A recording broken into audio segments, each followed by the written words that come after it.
Sobre exercício de criatividade, eu já vou dar uma olhadinha no chat de novo, aguenta aí. Mas sobre exercício de criatividade, tem um livro chamado The Artist's Way, Caminho do Artista. Esse livro tem versão em português também, da Julia Cameron.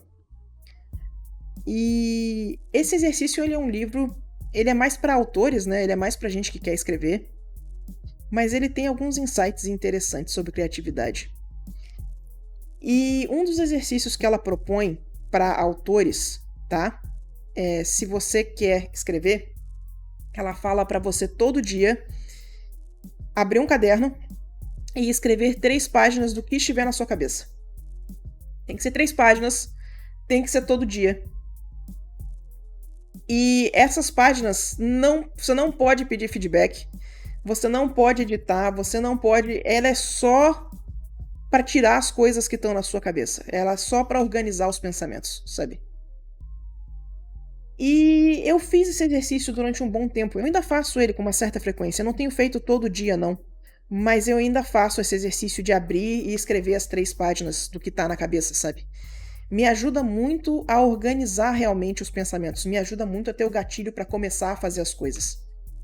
E eu tava pensando numa maneira de traduzir isso, esse mesmo gatilho de criatividade, sabe? Para arte visual. E essa imagem aqui, ela veio desse teste, desse protótipo que foi esse exercício. Que a ideia era o seguinte, ó. Antes de eu começar a trabalhar, todo dia eu fazia 5 thumbnails. Não eram thumbnails que precisavam ficar bom, não eram thumbnails que eu ia pedir feedback, nem eram thumbnails que eu precisava usar. Eu só abria e colocava 5 ideias no papel. E eu conversei com algumas pessoas e foi interessante a respeito disso, porque tem gente que, por exemplo, fazer thumbnail para algumas pessoas não é um exercício casual. Não é só uma coisa de abrir, rabiscar e fazer uns thumbnails. Tem muita gente que neura muito com composição, com ângulo de câmera, com leitura, com... sabe? E aí me linkaram um vídeo do Proco, do canal do Proco, né? Era uma entrevista, na verdade, de um cara falando a respeito de desenho automático. Uma meditação para artistas. E o que esse cara faz, né? Ele abre o sketchbook dele e ele enche de shapes, formas aleatórias. Essas formas são formas que não necessariamente precisam parecer nada. Elas não precisa ser... Você não precisa desenhar uma pessoa, não precisa desenhar uma montanha, não precisa desenhar uma árvore. Mas você vai desenhar as formas que fazem uma pessoa. Você vai desenhar as formas que fazem uma montanha e fazem uma árvore repetidamente. E você vai deixar a sua mente preencher a folha para você. No final, que você tenha um desenho abstrato. Mas ele serve como essa mesma ideia de tirar o peso da mente, sabe? Você aprender a trabalhar um pouquinho com o intuitivo. E eu não sei se esse exercício de meditação funcionou tanto para mim. Eu sempre acabo desenhando a droga da montanha, sabe? Eu tento fazer uma coisa mais abstrata, mas no final você reconhece claramente que eu desenhei a montanha e as árvores e nunca fica a colagem de imagens abstratas. Depois, se vocês quiserem, me avisa que eu posto as fotos dessa meditação artística, sabe? Do sketchbook. Mas nunca fica tão abstrato quanto eu gostaria. Você sempre vê as árvores e você sempre vê as montanhas, sabe? Mas a ideia de fazer os thumbnails sem julgamento, sem feedback, sem peso de usar, sem essa obrigação de usar os thumbnails depois, pra mim me deu uns thumbnails muito bons, sabe? Me deu uns exercícios bem interessantes. Então, eu vou continuar buscando esses exercícios de criatividade voltados pra área visual. Ver o que mais que a gente consegue encontrar por aí, porque eu acho que deve ter alguns exercícios interessantes pra gente explorar, sabe? Principalmente nesse contexto sociopolítico, econômico que tá acontecendo com essas coisas nos Estados Unidos, com essas coisas, sabe, que eu acho que, pelo menos no meu círculo social, a galera anda muito nervosa, sabe? Tá sendo interessante fazer esses exercícios para poder desconectar um pouco do mundo, sabe? Então eu vou continuar procurando esses exercícios para ver o que vale a pena. O que vale a pena fazer, o que vale a pena continuar fazendo, sabe? Mas eu tive um resultado muito bom com os thumbnailzinhos diários feitos só pra fazer thumbnail, sabe? Foi bem bom.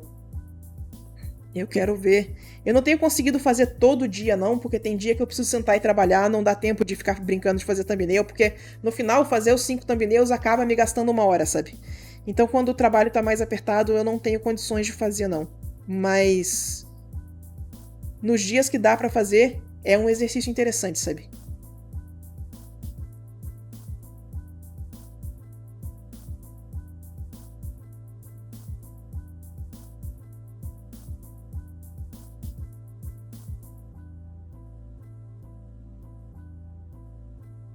Vamos botar um brilhinho nessa unha, né?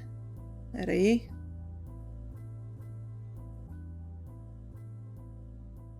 Pronto.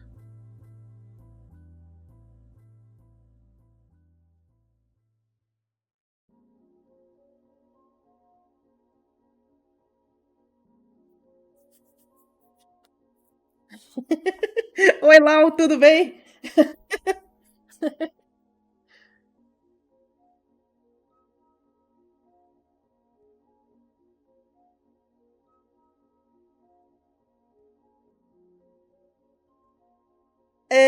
Olha só, minha intenção, eu quero botar um disclaimer aqui, que minha intenção não foi matar mod nenhum do coração. Era só que eu tava de fogo no cu mesmo pra gente poder, pra poder botar essa imagem pública de algum jeito. E eu não queria botar ela em mídia social, então eu vim pintar ao vivo, é isso. Não era a minha intenção. É, não é que elas são minhas babás, não é isso. Parece um pouco, né?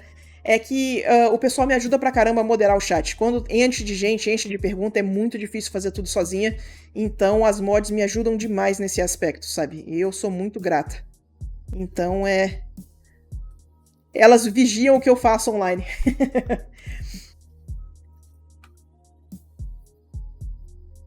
Pra ajudar a manter o fluxo de pessoas sob controle.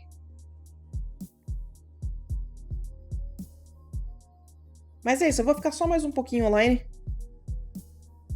Mais meia hora, 40 minutos aí. Pra gente ver um pouquinho mais do processo de pintura.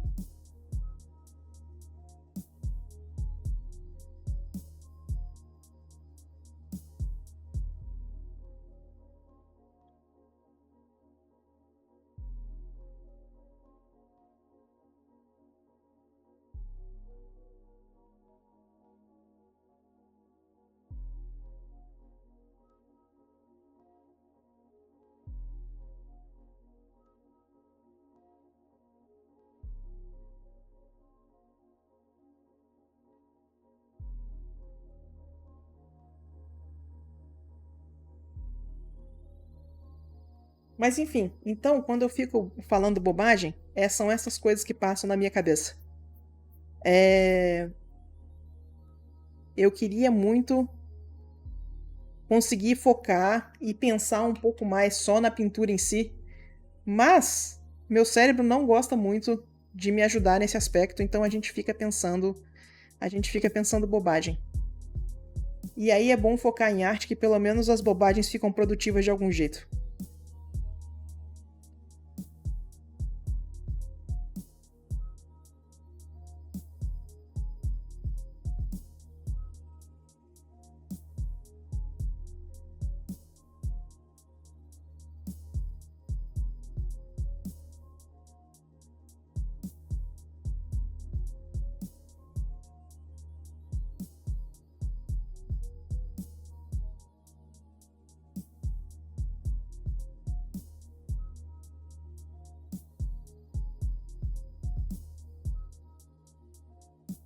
Linha mais clara, vamos puxar um pouquinho mais do render aqui.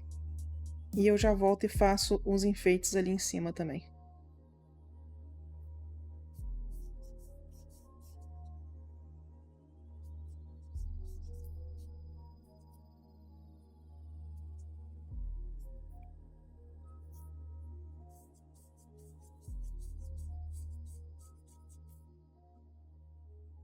Sabe o que tá faltando? Tá faltando uma bordinha escura nessa parte mais verde. Vamos fazer um sulco aqui também. Vamos lá.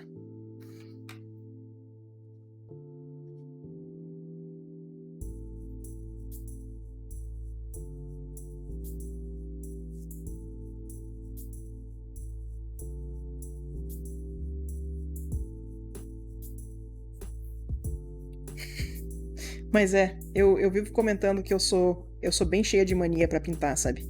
Eu preciso da minha telinha no lugar correto, a minha cadeira, a minha tela, os meus atalhos. Os atalhos fazem falta demais quando eu tô usando o tablet portátil, sabe?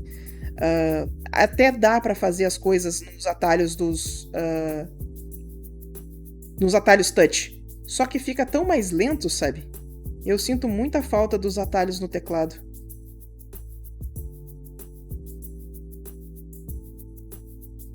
Eu queria muito ter me adaptado mais a essa coisa da tabletzinha. Mas eu só uso ela mesmo quando eu não tenho muita opção. Eu não sou muito de desenhar no sofá, sabe? Se eu vou desenhar, eu sento aqui e faço o ritual inteiro de desenhar.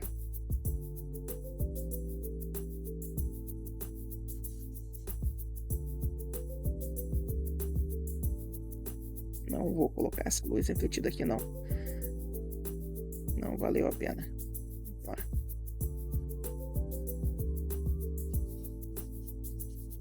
Aqui vai ficar na sombra mesmo. Eu acho que essa borda aqui podia ser um pouquinho mais suave, né? Só isso.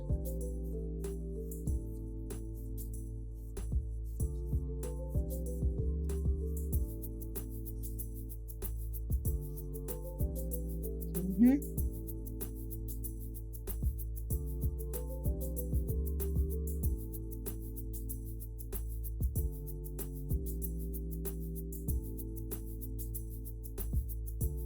Eu acho que por aqui. Vamos lá.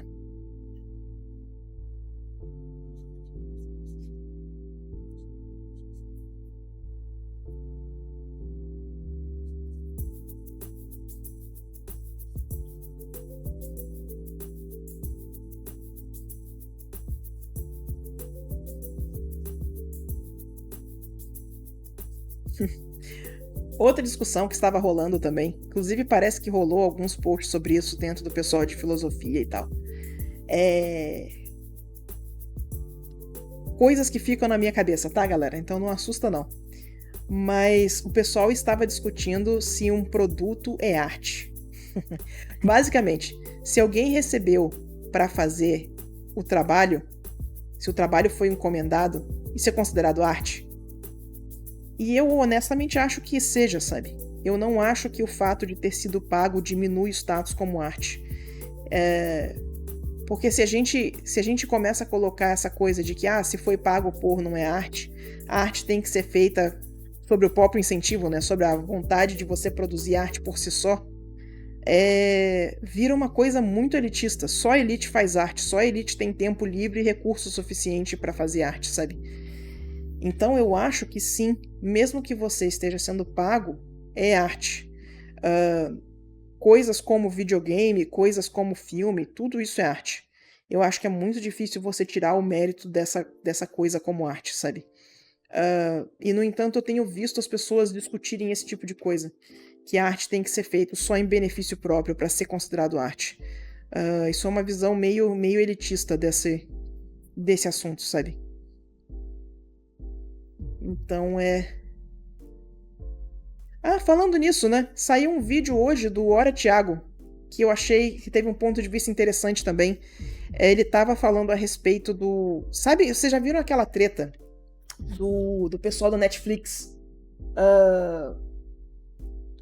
Sim, só pra terminar. Sim, as artes históricas todas são encomendadas. Então o pessoal falando que não é arte porque foi feito por dinheiro é muito forçar a barra, né? Mas enfim, o Ora Thiago tava falando a respeito do... Vocês já viram aquela treta? Saiu um artigo falando que os produtores da Netflix, né, a galera do dinheiro da Netflix, estava falando para produzirem mais coisas que é fácil de você acompanhar se você estiver no celular. Então, em diálogo, os personagens descrevem o que eles estão falando. E quando saiu esse artigo, a galera ficou putaça, saca? Tipo, como assim? Vocês estão tirando a credibilidade do negócio. Vocês estão transformando a parada em entretenimento fácil. E o Ora Thiago hoje fez um excelente contraponto que material feito para TV sempre foi feito para um consumo mais casual, sabe? Quando a gente vai no cinema, a gente para pra assistir as coisas, então parte do princípio que você está prestando atenção em tudo. Mas quando você faz alguma coisa pra TV, ela é um pouco menos sutil nesse aspecto que você sabe que o interfone toca, que o cachorro late, que o vizinho faz barulho, que tem emergências domésticas que você precisa atender, e mesmo assim você continua prestando atenção no que está acontecendo. Não é difícil de seguir, mesmo que a sua atenção seja dividida com alguma outra coisa, sabe? E eu nunca tinha pensado por esse aspecto, eu achei um ponto de vista interessante. Ainda fico um tanto quanto ofendida com esse aspecto de essa proposta, né, do pessoal estar produzindo arte para ser consumida como conteúdo de segundo monitor. Mas fez bem mais sentido nesse ponto de vista de que a arte para TV sempre foi pensada para um consumo mais casual. Eu acho que foi um bom ponto, sabe?